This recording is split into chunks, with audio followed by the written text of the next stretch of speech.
ઉત્તર પ્રદેશ સહિત 4 રાજ્યોમાં સરકાર બનાવવામાં સફળ થયા બાદ હવે ભાજપના રાષ્ટ્રીય અધ્યક્ષ અમિત શાહે ગુજરાતની ચૂંટણી પર ધ્યાન કેન્દ્રિત કર્યું છે।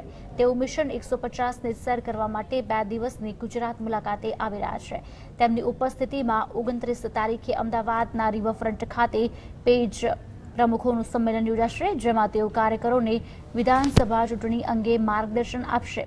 આ ઉપરાંત તેઓ 30 માર્ચના રોજ ગુજરાત વિધાનસભા ખાતે બજેટ સત્રમાં હાજરી આપશે, તેમજ બીજેપીના ધારાસભ્યો સાથે બેઠક યોજીને કેન્દ્ર અને રાજ્ય સરકારે કરેલી કામગીરીને લોકો સુધી પહોંચાડવા માર્ગદર્શન આપશે। આ ઉપરાંત પાટીદાર અનામત આંદોલન, ખેડૂતો, બેરોજગારી સહિતના પ્રશ્નના મુદ્દે પણ માર્ગદર્શન આપશે। બીજા અન્ય કાર્યક્રમો માનનીય અમિતભાઈ શાહ એ વિધાનસભાની બેઠકમાં હાજરી આપવાના છે। પાર્ટીના કાર્યકર્તા પ્રદેશના મુખ્ય સંગઠનના મિત્રો સાથે પણ બેઠક કરશે અને સાથોસાથ જ્યારે વિધાનસભામાં હશે ત્યારે ધારાસભ્યો સાથે પણ એમનો પરામર્શ થવાનો છે।